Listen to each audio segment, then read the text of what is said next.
you go. It's all yours, Jay. Oh, thank you.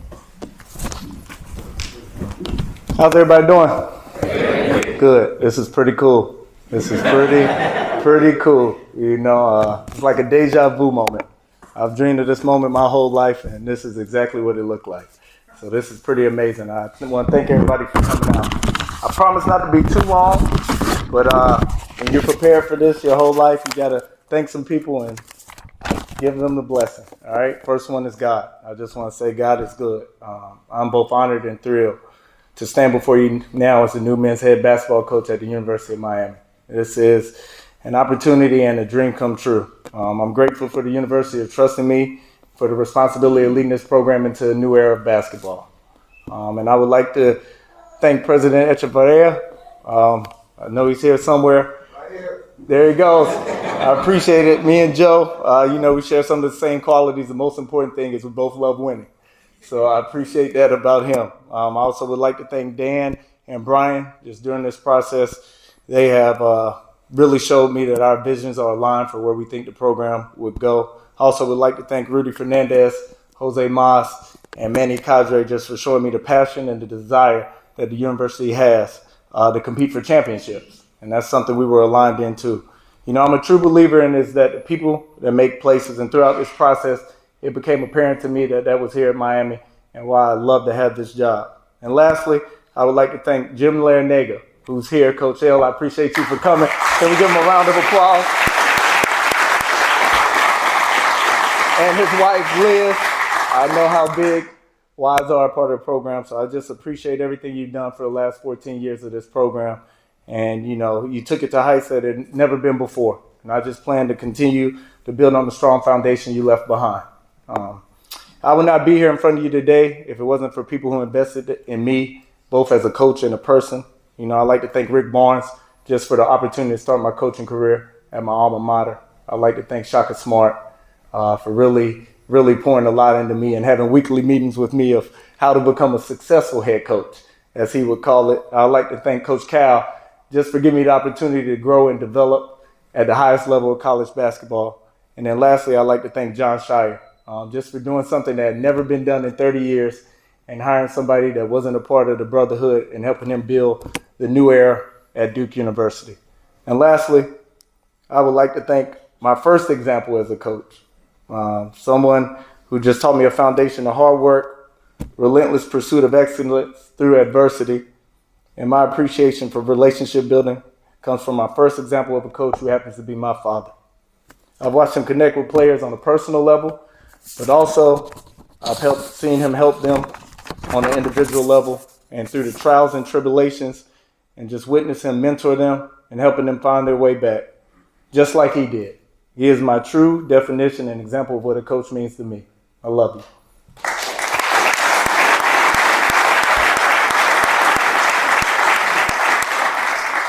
I'm joined here today by my family. I'm laughing because I've never seen them cry, so it must have been a good speech. I'm joined here today by my family, my wife, Corey, my sons, Jackson and Caleb. Caleb is 7 months, so he's somewhere running around. You know, my wife, just her willingness to let me chase my dreams. Moved around the country many times, and she's always made it feel like home. There's not enough thank yous I have for you and everything you do for me and the boys. But I will say this. She was not sad about this move. She was okay with this one. There's no seasonal depression in South Florida. So, you know, that is something she was okay with. And, I'm sure a lot of you are asking why Jay Lucas. And to understand that and answer that question, you really have to know me. You know, my whole life has prepared me for this moment. You know, I became a coach long before I knew this was my calling and what I was supposed to do. You know, when it comes to basketball and coaching, I have authentic experiences. You know, from a player standpoint, I was a high recruit. I was a McDonald's All-American.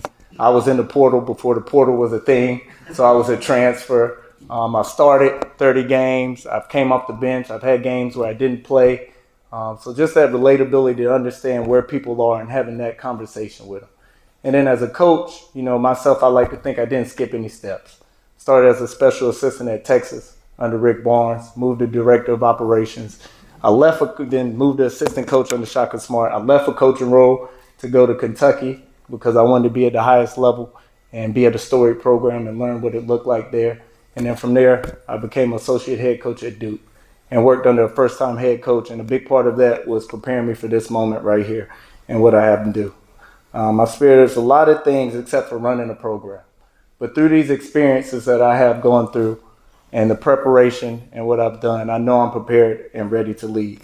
And now I understand why I went through everything I went through for this moment. And the three things I believe in and three things my program will be about, first and foremost, is relationships. You can't do anything meaningful if you don't have strong relationships. And this will be our foundation in our program, but also in the community and on and off the court. To get them to understand that we are better together, and then that our bond and how tightly we are connected will determine our spirit and how hard we compete. And I just need them to understand that I'm here for them always throughout life. These are lifelong relationships. This is not just a coach-player relationship. I want to be in their weddings.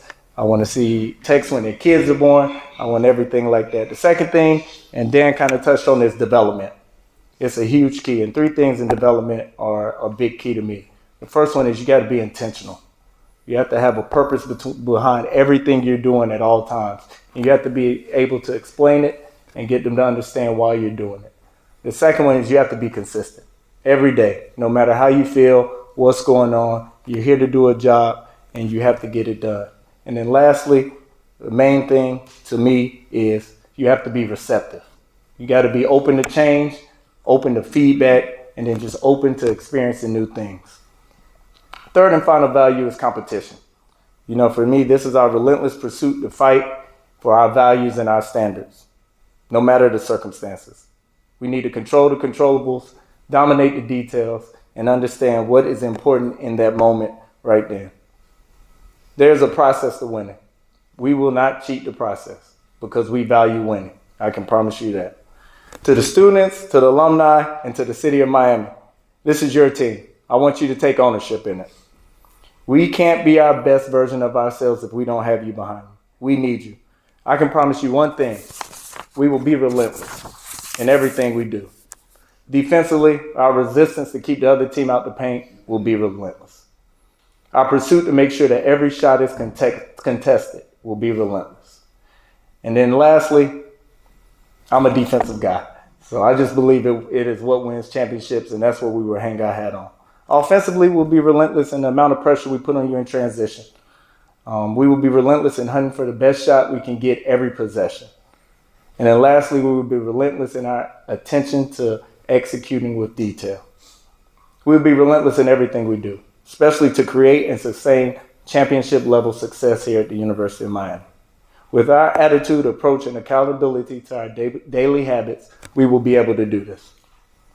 By being connected through everything I just talked about, relationships, development, and competition, as I spoke of earlier. Not only will the team be relentless, but I will be relentless. I understand this opportunity. I have prayed and worked for this my whole life.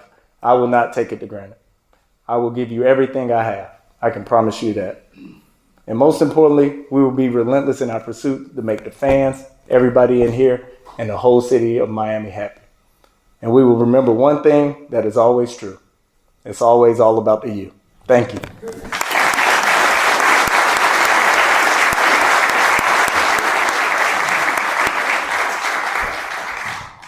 take questions from the media right now. We have two microphones here, so just raise your hand and we'll get microphones to you. First, Michelle, go ahead. Michelle Kaufman from Miami Herald. Hi, Michelle. Welcome. Thank you. Welcome to Miami. Thank you. I have two quick ones, if you don't mind. One is, how difficult was it to leave Duke knowing what's ahead for them? And, you know, how hard was that transition for you?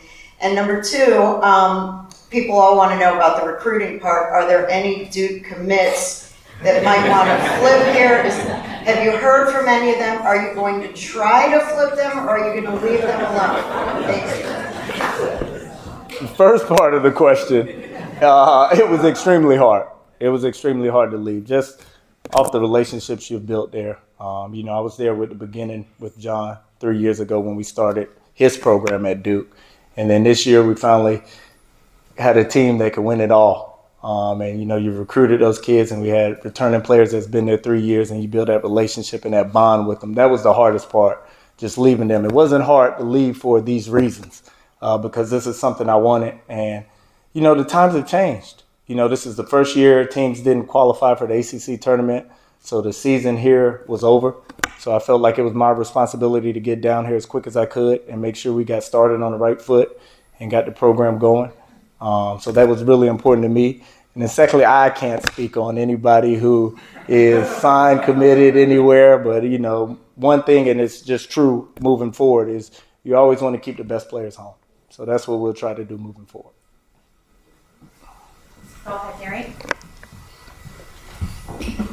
Welcome, Coach Gary Furman, Kane Sport. Thank you. You have a unique perspective because a couple weeks ago you did the scout Yeah. for Miami, so you probably know the current players and team extremely well. Talk about the process that you're going to go through here. You have 2 weeks before the transfer portal opens. You've got to evaluate the players that are currently in the program and make decisions on them, and obviously pave the way for what you're going to want to do in 2 weeks. Can you just talk about the process that you're going to go through and get to that point? Yeah, I got the opportunity to meet with the team last night. That's the most important thing to me, and I wanted to do it right away.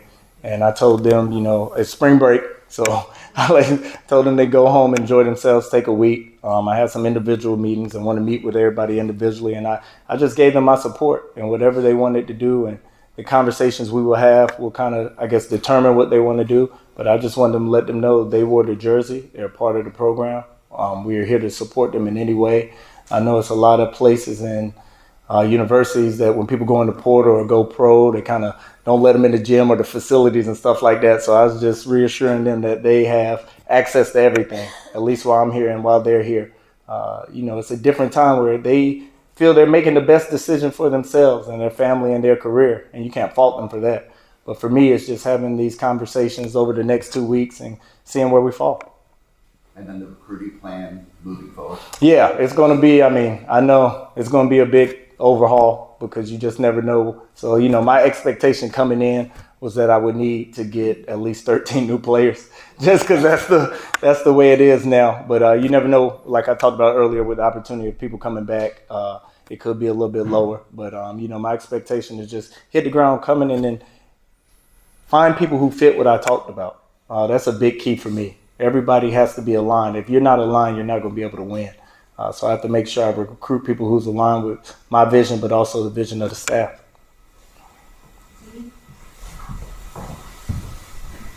Azubi Charles, Kane Sport. Welcome to Miami. Just wanted to ask you, obviously you've coached against Miami, you've been here before. What was your perception of the program beforehand, and then now you're actually here? Does it kind of match your expectations and what you thought it would be? Yeah, it does match. And like I spoke about earlier with Coach Larinaga, what he's done here is tremendous. There was really no basketball tradition and identity really until he got here. The Sweet 16s, the Elite Eight, the Final Four, conference championships, stuff like that. He's put it in a position where it's ready to take the next step just in this new generation and this new era of college basketball. It's so different.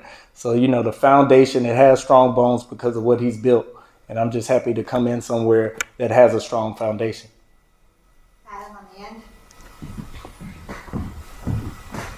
Hi, Coach. Adam Lichtenstein from the Sun Sentinel. First off, congratulations on coming to UM.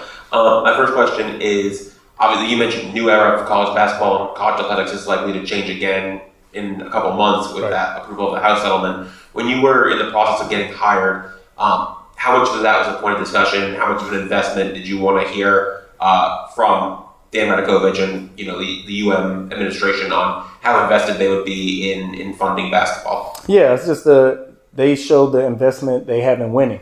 That's what it takes nowadays, and especially with the new era of college basketball, you're able to close the gap on some of these schools that have these storied traditions and were able to recruit at a certain level. There's a little bit, it's not completely closed, but there's a little bit more of an even playing field. And just everything that was explained to me and the identity I had and want for the program aligned with what they had and their vision. So it made it an easy decision for me. And then what do you want for the timetable for hiring your staff, and do you expect to speak to the current assistant coaches here and potentially retain them?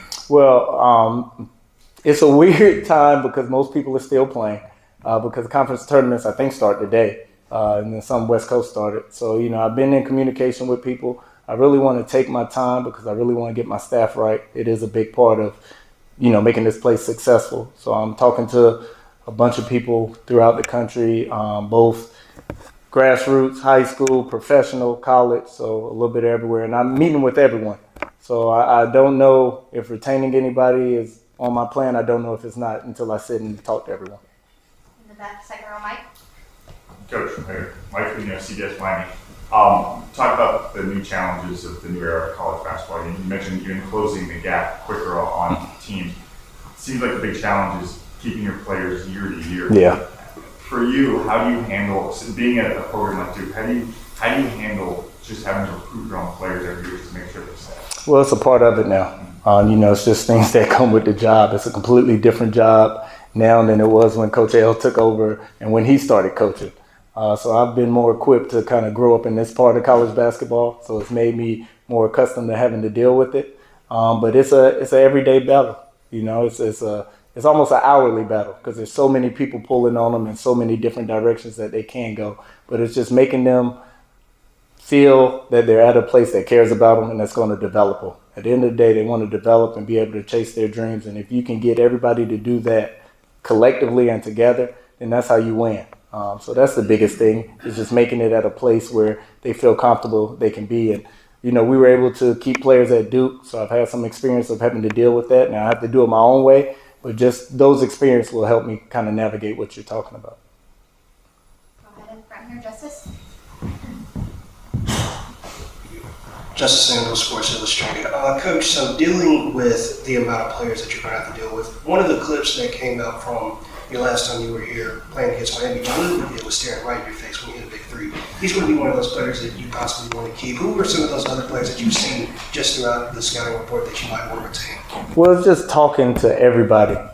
And I will say, I can't tell you exactly who it is because my vision of the program and how I want to play and my style of play may be completely different than how they were recruited here and what they are expecting. So it's just having those conversations and seeing if we're aligned and it fits with what they want.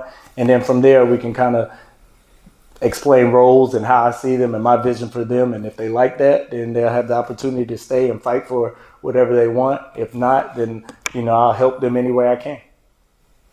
Go ahead, Luke. Second row. Hey, Coach. Luke Cheney with the InsideTheU. Very nice to meet you. You're a defensive guy. You come from a defensive background. I know you touched on this briefly previously, but just what are some of those key pillars that you build your defensive identity off of? Well, it's just kind of what I spoke about earlier, but the first thing is transition. You got to be able to stop transition offense on the other team and make sure you don't give away any easy points. But part of that is offensively too, making sure you're getting good shots and value in the ball. And then, the biggest thing is just eliminating their paint touches, trying to keep them out the paint as much as possible, be physical as possible, and then finishing possessions, being able to rebound. I like to have positional size, so it gives you the ability to switch and do a bunch of different things, but also pick up pressure, give them different looks. That's the thing. Don't let anybody ever get comfortable. And when you find something that's working, stick with it. That's a big part of it too. Go ahead on the end, Danny.